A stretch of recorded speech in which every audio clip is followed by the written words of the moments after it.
Hello, I'm Tim Beggins, president of Elk Trading Company. In this, the top news for natural gas. Number one, weather forecast models have eased off the heat late in the forecast.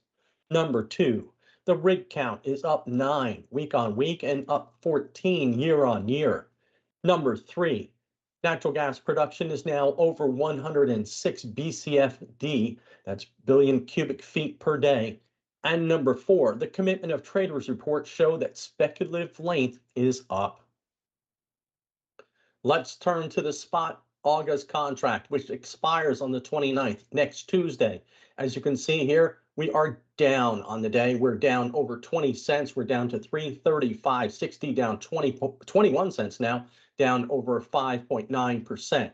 As you can see, I put the arrows here for the last couple of weeks, Mondays. And as you can see, this is like Charlie Brown getting the football pulled away from by Lucy. Once again, we're opening up down, and this is going to be a signal for the sell side because the RSI is also turning lower. So we'll be targeting, unfortunately, the recent lows here near 320.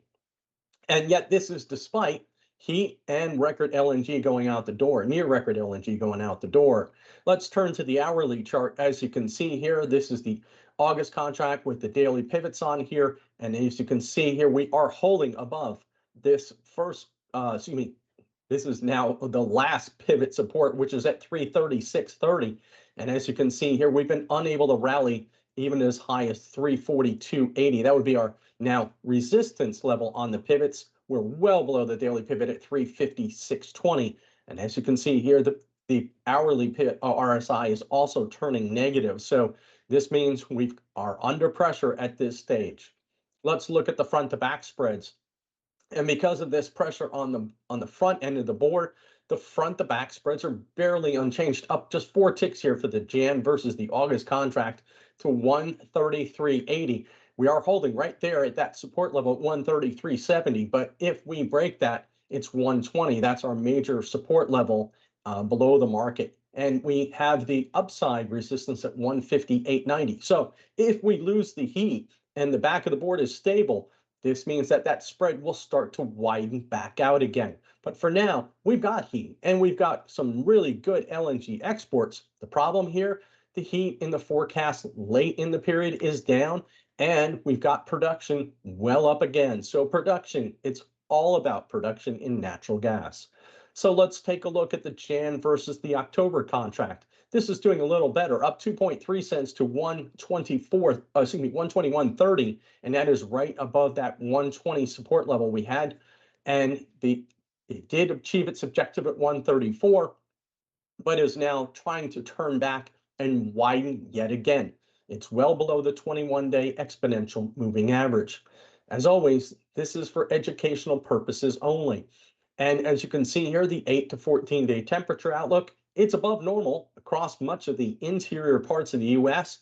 And we've got some nice temperatures all the way through the southeast, really almost only near normal in some parts of the Pacific Northwest and parts of New England.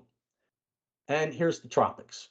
We've got a system to take a look at. This is 94L, and it is east of the Windward Islands. And as you can see here, it has a low chance of development over the next few days. The reason for it, it gets into some dry air, into some wind shear.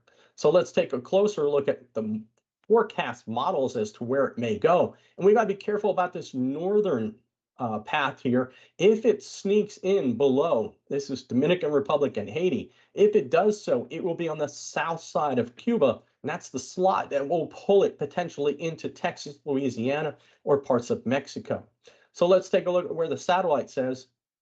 It's right here, and as you can see, it's trying to develop, but we don't have a significant eye yet.